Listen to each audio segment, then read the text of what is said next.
So if you are unable to make a day, you can go back and you can catch the recording. And Crystal, can you tell them how they get the recording? So my intention is right after this class is done is just to download it quickly onto YouTube, and then I'll put it as unlisted but send it to our group. Okay. So I'll just email it to our group every day. Good morning, Michael. Nice to have you with us. Good morning. Nice to be here. So you can, if you do have to miss a day, don't hesitate to go there. Also, if you're not going to be able to make a day, please let me know so that I don't, I will promptly start at 7 o'clock every morning. Crystal and I will be online 5 minutes before. So if you want to get in at a few minutes before 7, you can do that. Also, there's no Saturday class. It's up to you entirely to create your Saturday, to do your Saturday work.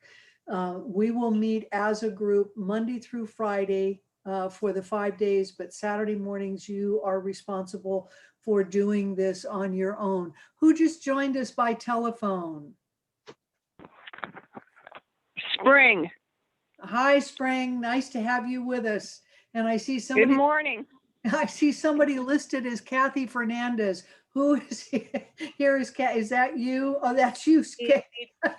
I'm going, wait a second. I need to reach over and grab my notebook and. Okay, so so no Saturday class, and I just wanted to explain briefly the reading material that is there on pages 2 through 22. The first section is basically edited out of Wikipedia that talks about all the different kinds of 40s. And 40 was really important in the Bible. But I wanted to show you that it's not just religions that have 40 that's important. It's also, not only Christianity and Hindus and Buddhists, but it's also in sports. It's also in entertainment. 40 is a key word. And then I gave you a brief synopsis of what Lent is. And I always celebrate Lent. And when I was praying one day and as to what I was supposed to do this year for Lent, this thought of creating this came up to me. And so you're here experiencing this with me for the first time. So I gave you a brief explanation of Lent there, and also responded to the question of a lot of people want to know, is religious science a Christian organization? So I took some quotes directly from the Ernest Holmes papers, where he actually says, we are a Christian denomination. I loved his explanation also. We're Christians and so much more because we embrace all spiritualities and all religions. So that gives you that. And then I found that wonderful article. Again, I did a little editing on it and cut out stuff that was not relevant to us in terms of some major research. It's a great article. It really tells you how gratitude is so important on your health, on your mental attitude, etc. And it's a great article, so be sure and read that. So that kind of gives you a little bit of a rundown of what the reading aspects are of it. And I'm gonna normally open with a 5-minute meditation and then an opening prayer. But this morning I'm gonna do the prayer, and we're gonna do the unhidden agenda, which is on page 23 of the workbook. So let's go ahead and just center ourselves.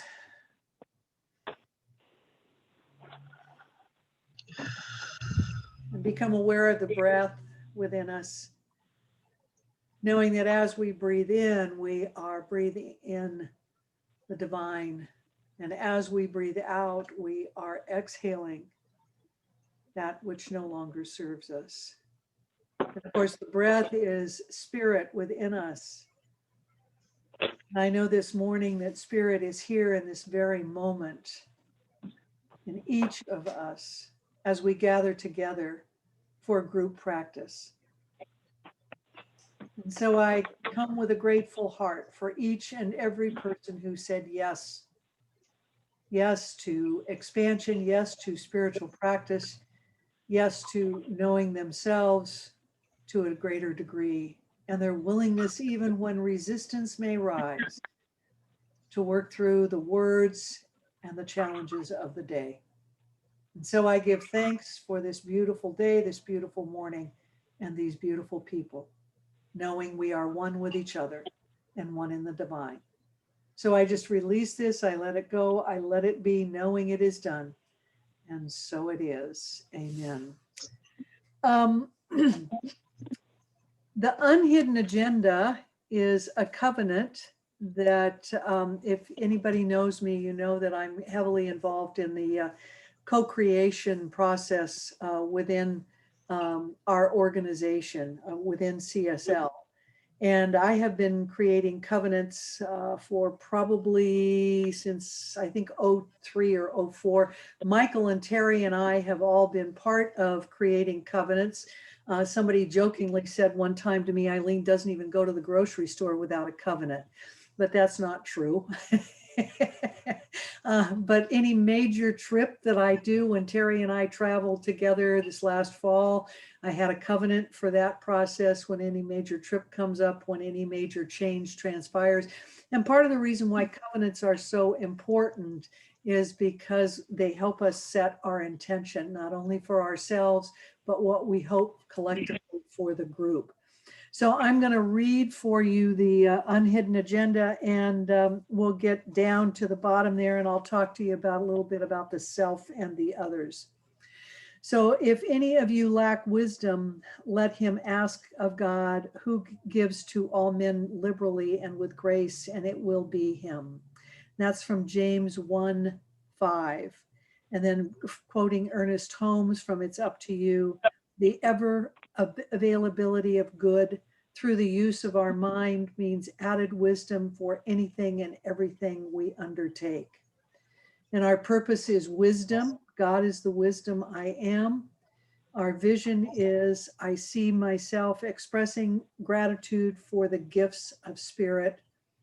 Our intentions for living in gratitude and wisdom are to open my mind, heart, and soul to know that all experiences are an opportunity for gratitude, to expand and deepen my daily spiritual practice, to gather with others in the two or more, to invoke the presence of spirit within to grow spiritually, to deepen my faith through daily spiritual practice, to reveal a greater wholeness in my life, and to experience the power of group spiritual practice as a way to change within.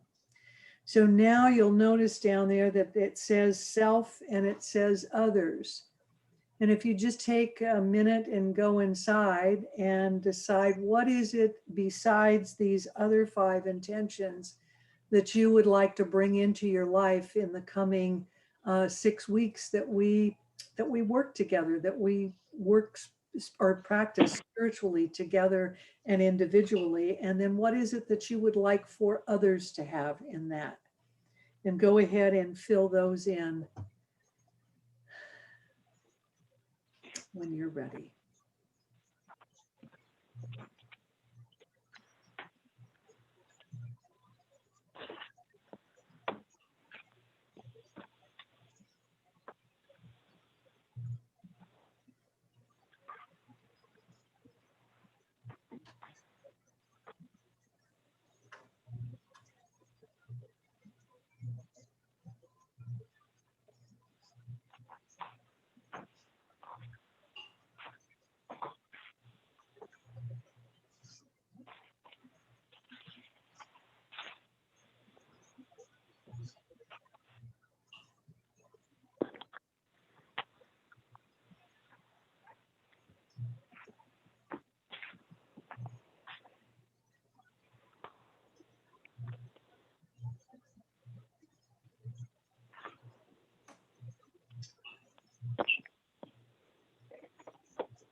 Okay. Is there anyone that would like to share what they want for themselves or for others or for both of them? Michael, go. Myself, a greater awareness of love, of self, and thus realizing the greater good in life, a feeling of absolute trust. And for others, that I may be a presence of spirit that comforts all others. Michael, I hear you, I see you, I agree with you, and the Christ in me supports your intentions with love.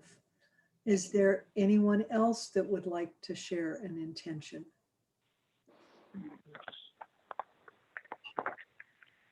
Spring, are you wanting to share? Kind of see. I'm not ready yet. I'm Okay. shuffling. All right, okay.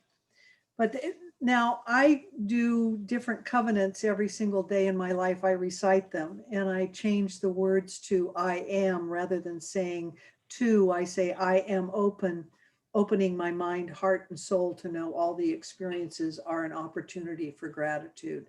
And so I change just that word to I am so they become my affirmations as I'm stating this. And my covenants become part of my daily spiritual practice. I have about 5 covenants that I work with right now, and I say one of them each and every single day of the week. So with that done, let's go ahead and move to Wednesday, which is today, day 1. And the key word for the day is prayer. And you'll notice if you flip through that every single day we have a different key word. And when I selected those words, I started out with about 100 words and I gradually narrowed them down until I felt that, and I had a couple other ministers look at this list, I felt that these were the words that were most specific, that were surrounded around Jesus. And, sorrow, because there was sorrow in his life, teaching, he was a teacher. So all of the words that we're going to use will be centered around that. And I would just challenge you to look at the word throughout the day or mentally pull up the word throughout the day.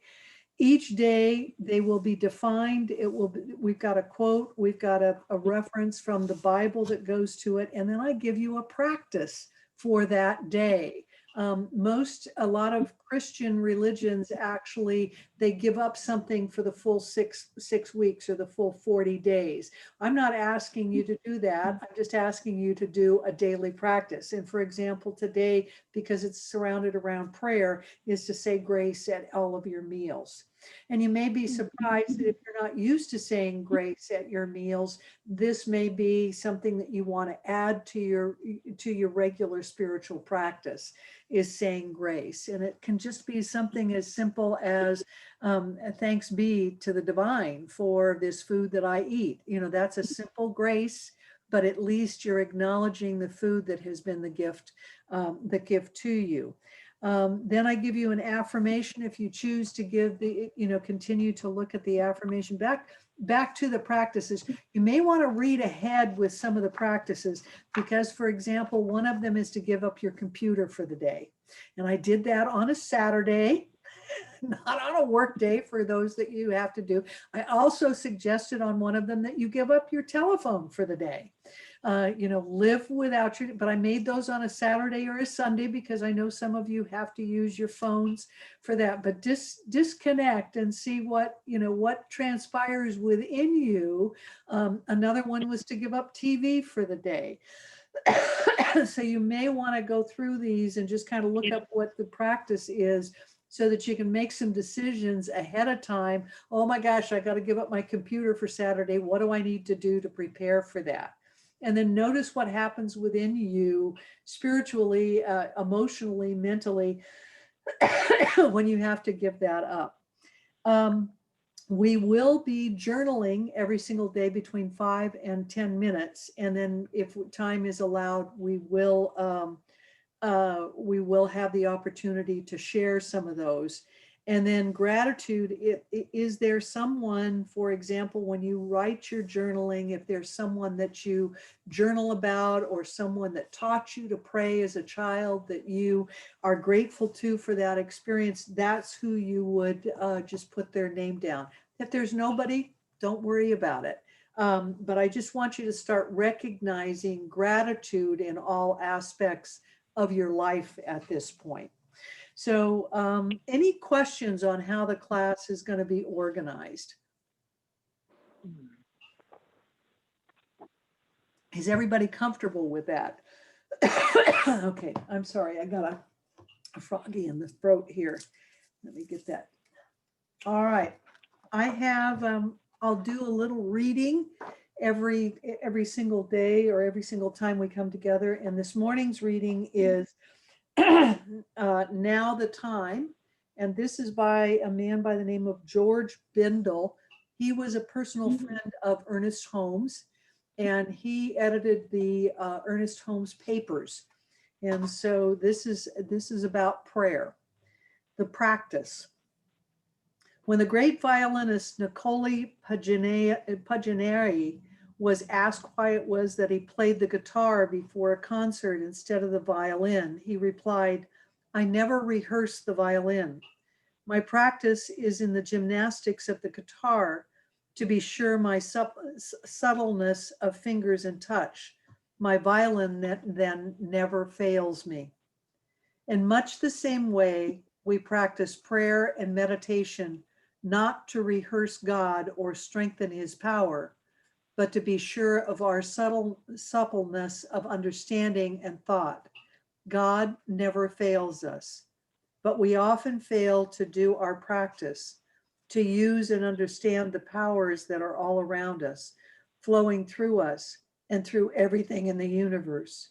This is why we must be willingly use affirmations, not to convince God of anything, but to teach ourselves a new way of looking at the truth around us. Until this new thought process becomes a part of our way of life and our prayers become effective. In summary, let us pause here and summarize. Use the following as a checklist. Is there anything in it that you didn't get or overlooked? A prayer is not dependent upon any person, place, or thing. It is only dependent upon our own recognition that what we say and believe will become our experience. When we speak with conviction, our word is acted upon automatically. With mathematical precision like a creative power that is greater than ourselves, but which is around and flowing through us, waiting to be used. We activate this power subconsciously every conscious moment of our lives. The energy of our thoughts, which science has discovered is a measurable energy, is always projecting into our experiences. What we are concerned with is learning to use this power consciously at will for the exact purpose that we wish to use it for at the exact moment we wish to use it. If any of the words that or any of the stuff that I write through, you want to know this, I can put it out in an email at the end of the week to all of you so that you know what is being referenced if you want to get the book or you want to. And I may use some of the books, more than once over the next 40 days. So at this point, we have 10 minutes left. I do want to get into the journaling. And so your question there for journaling is, or your statement is, write a prayer for yourself, focusing on the next 40 days. And this will be a prayer that you can reference back to at any time you might choose to use it on a daily basis, or we might even use it here in class as our closing. So go ahead and write yourself a prayer at this point, and don't worry about format. I'm not concerned with that.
Okay, if you'll try and bring it to a close, I want to honor our time together.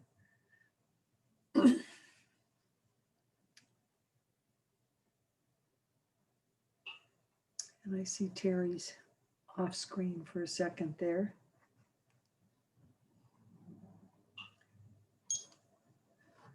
Does anyone have any questions they would like to ask before we close?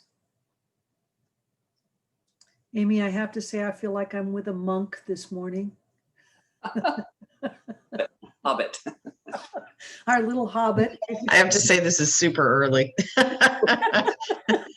I'll try to be more with it tomorrow. It's okay. I think it's wonderful. Come in your pajamas. I don't care. I just, to do spiritual practice with other people is so, to me, so refreshing. There's a unity in growth. There's a unity in coming together in the oneness. So anyway, I'm sure we're going to grow even closer together. But I've been sitting here watching you write and looking at your little, It's a spiritual moment. It's a come as you are party. Yeah, there you go. Is there anyone that would like to close us out with their prayer that they just wrote this morning?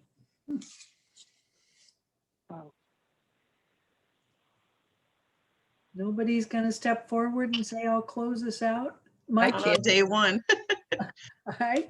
Well, we got 40 days together, guys. So you can nurture these treatments and change them and expand them and use it. We'll use them as we go along. So go ahead, Michael. Thank you. I, Michael Benson, open to the infinite love of God, allowing the inflow of all good. This good encompasses joy, wholeness, abundance, love, humor, wisdom, and balance. I am all these and more. I accept this all good now. The more I know this truth for me, the more of God, of spirit, of life, and love appears. Infinite wisdom shows itself in perfect form and sequence. I reside in the calm, peaceful assurance of demonstration in this form, in emotion and in action. The gratitude I feel is palpable as I release this into the law of mind, knowing that it is complete, it is done in love, it is right now, and so it is. And so it is. So it is. Have a wonderful day, everybody. See you at 7 o'clock tomorrow morning. Thank you. Thank You're you, welcome. Thanks. Bye-bye. Bye. everybody. Bye-bye. Be well all. Yes. Thank you.